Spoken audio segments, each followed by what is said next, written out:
दोस्तों, मैं एक बार फिर से हाजिर हूँ। कल हम लोगों ने पाठ 18 मितानी एक लोक गाथा देखा था। उसमें मोर और कछुए की मित्रता के बारे में बताया गया था। शिकारी जो है मोर के लिए जाल फंसाता है और उसमें फंस जाता है। इतने में कछुआ आता है और चतुराई से वह कहता है कि मोर को छोड़ दो, मैं इससे तुम्हें भी अमूल्य उपहार दूंगा, जिससे तुम अपना दाल चावल खरीद सकते हो। और तालाब में डुबकी लगाकर एक मोती निकाल कर देता है और कहता है कि इसको बेचकर तुम्हें खूब पैसा मिलेगा।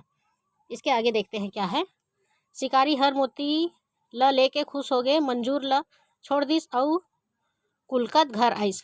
इससे क्या होता है, शिकारी जो है मोती लेकर मयूर को छोड़ देते हैं और खुशी खुशी घर आ जाता है। शिकारी के दो जन बेटा रहा है, कोंदा और मनसा। शिकारी है अपन दोनों बेटा ला मोती ला देखा इस्ता ओला ले बर दोनों जन झगड़ा होए लागिन। शिकारी जो है घर आते हैं तो उसके दो पुत्र रहते हैं, एक का नाम कोंदा और दूसरे का नाम मनसा रहता है। शिकारी जब मोती को अपने दोनों बेटे को दिखाते हैं तो उनको लेने के लिए दोनों भाई आपस में झगड़ने लगते हैं। उकर मन के झगड़ा ला देख के शिकारी ह सोचिस मोती ह बड़ कीमती है, एला छोड़त नहीं बने और छोड़त हाँ ता घर में झगड़ा है। शिकारी सोचते हैं कि मोती जो है बहुत कीमती है, इसको छोड़ते नहीं बनता, यदि घर में मैं छोड़ दिया तो झगड़ा होगा। शिकारी हर असमंजस में पड़ गए। एक दिन वही मेर फांदा ला फिर फैलाइस। शिकारी जो है असमंजस दुविधा में पड़ गया और एक दिन फिर से फांदा अर्थात जाल वहीं पर फैला दिए। मंजूर फंद गए, मंजूर क्या है उसमें फंस गया। एक पैंत प्राण बचे रहीस, अब का हो ही केचुआ और मंजूर ला गुने ला पर गए। थोड़ा सा ही उसका प्राण बचा हुआ था और अब क्या होगा ऐसा कछुआ और मयूर जो है सोचने लगे। मंजूर कथे मितान एक पैंत प्राण ला फेर बचावा, केचुआ ला कुछ उपाय सुझत नहीं रहे। मयूर बोलते हैं कि एक बार मेरी जान और बचा लो, तो कछुआ को कोई भी युक्ति नहीं सूझती है। कथे हाँ मितान, तोला बचाए बर गुना था, ये पैत जान बच गए ता तोला ये ठौर ला छोड़ के जंगल में जायला पर ही, जी हाँ ये शिकारी झंझा सके। वह बोलते हैं कि हाँ मैं उसी के लिए सोच रहा हूँ, अगर इस बार जान बच गई तो तुम्हें ये जगह छोड़कर जंगल में जाना पड़ेगा जहाँ ये शिकारी ना पहुँच सके। वो हर बड़ लालची है, मोती के लालच में घेरी बेरी फंदा ला खेलही। वह बोलते हैं कि शिकारी जो है बहुत लालची है, मोती के लालच में बार बार जाल बिछाएंगे। केचुआ के गोठ ला सुन के मंजूर ला थोकिन दुख लगिस, फिर सोचिस प्राण बचाए बर मितान के माया ला छोड़ के जंगल बीच जाए ला पर ही। कछुआ की बात सुनकर मयूर जो है थोड़े दुख में पड़ गया, लेकिन सोचने लगा कि जान बचाने के लिए मित्रता को छोड़कर जाना ही पड़ेगा। हक्का में शिकारी आगे मंजूर ला फंदा में फंदे देख के कुलक गए। इतने में शिकारी आ गए और मयूर को जाल में फंसे देखकर खुश हो गया। एती केचुआ हर शिकारी ला कथे, ये शिकारी भाई मोर मितान ला काबर फंसाए है। कछुआ आता है और बोलते हैं शिकारी से कि ये शिकारी भाई मेरे मितान को आप क्यों फंसाए हो, तोला तो महीना भर के खर्चा के पुरता मोती दे रहे हो। वह बोलते हैं कि तुम्हें पूरे माह के खर्चे के लिए मोती दे दिया था, ऐसा लालच झन कर यह अन्याय है, ऐसा लालच मत करो, ये अन्याय है।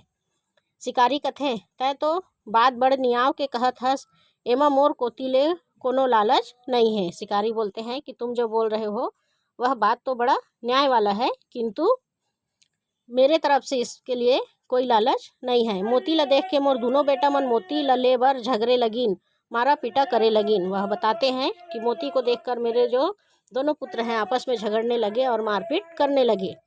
ओ मन ला झगड़ा ले बचाए खातिर मोला फांदा डारे बर पड़ीस, उनको झगड़े से बचाने के लिए मुझे जाल बिछाना पड़ा। अब वैसनेच मोती लान के और दे देवत ता मैं ये मंजूर ला ढील दूँ। वह कहते हैं कि वैसा ही मोती और ला दो तो मैं इसको छोड़ दूंगा। मोती है वैसनेच होना चाहिए, ना घट ना बढ़। वह बोलते हैं शिकारी कि मोती जो है पहले जैसा ही होना चाहिए, ना घटना और ना बढ़ना चाहिए। केचुआ ला उपाय सूझ के ओह शिकारी ला कथे, शिकारी भैया वैसनेच मोती लाने खातिर पहली वाले मोती के नाप जोख करे बर पर ही, तौले बर पर ही। तो केचुआ को युक्ति सूझ गई और कहते हैं कि शिकारी भैया सेम टू सेम वैसे ही मोती लाने के लिए उसका नाप करना पड़ेगा और तौलना पड़ेगा। मैं तोला ऐसनेच मोती देबर। वह कहते हैं कि इसको नाप जोख करना पड़ेगा, तौलना पड़ेगा, मैं आपको ऐसा ही मोती देने के लिए तैयार हूँ। फिर पहली वाले मोती ला लान के तय मोला दे दे। केचुआ के बात सुन के शिकारी के मन कुलक गए। वह बोलते हैं कि पहले वाली मोती लाकर मुझे दे दो। ऐसा सुनकर शिकारी का मन जो है खुश हो गया। मन में थोड़किन लालच अमागे वह कछुआ के बात ला मान गए। फांदा ले मंजूर ला ढील दी। शिकारी मंजूर उड़िया गे और मोती ला लाए बर घर कोती दौड़ गए। वह क्या करते हैं, लालच में आ गए, मयूर को छोड़ देते हैं और मोती लाने के लिए अपने घर की तरफ चले जाते हैं। शिकारी ह मोती लान के केचुआ ला दे दिस। केचुआ ह मोती ला पानी में फेंक दिस और शिकारी ला कहिस, तय एक मोती लेवस नहीं और मैं हाँ 2 मोती देवाओ नहीं। इतने में शिकारी जब मोती ला कर देते हैं तो कछुआ क्या करते हैं, उसको पानी में फेंक देता है और कहता है कि तुम एक मोती लोगे नहीं और मैं दूसरा दूंगा नहीं। आज तय बेटा मन के खातिर फांदा डारे हस, काली अपन घर गोसाइन के कहे में फांदा डालबे। वह कहते हैं कि आज आपने अपने पुत्रों के लिए जाल बिछाया है, कल अपनी पत्नी के लिए बिछाओगे। परन दिन अपन पड़ोसी मन खातिर यही बुता करबे। परसों अपने पड़ोसी लोग के लिए तुम यही काम करने वाले हो। तो लालच हा बाढ़तेज जाही, तय लालची भर नहीं हस, विश्वासघाती घलो हस। वह बोलते हैं कि तुम्हारा लालच जो है बढ़ते जाएगा, तुम लालची नहीं विश्वासघाती भी हो। ऐसे कही के कछुआ हा पानी भीतर डुबकी मार दी। शिकारी है हाथ रमजत रहिए। ऐसा बोलकर कछुआ जो है पानी के अंदर डूब जाता है और शिकारी जो है हाथ मलते रह जाता है। तो ये था हमारा पाठ 18 मितानी एक लोक कथा। इसमें कुछ शब्दों के मायने दिए गए हैं। लूर लूर करना, मंडराना, लट्ठा, समीप, नज़दीक, आघात, तृप्त होना, फंदा, जाल, उदिम, उपाय, ढीलना, मुक्त या स्वतंत्र करना, रमजत, मलता हुआ, रगड़ता हुआ, ओठ, समृद्ध, नीक, अच्छा, सुंदर, गोट, बात या बातचीत, करलई, दुख, व्यथा, विलाप, कुलक, भरीस, खुश हुआ, प्रफुल्लित हुआ, और स्थान, स्थान मतलब जगह। तो ये हमारा पाठ 18 आज ख़त्म होते हैं। इसके अभ्यास और प्रश्नोत्तरी हम अगले भाग में देखेंगे। आशा है आप सब लोगों को पसंद आया होगा। प्लीज़ लाइक सब्सक्राइब करने के बाद शेयर ज़रूर कर दीजिए। धन्यवाद। जय हिंद।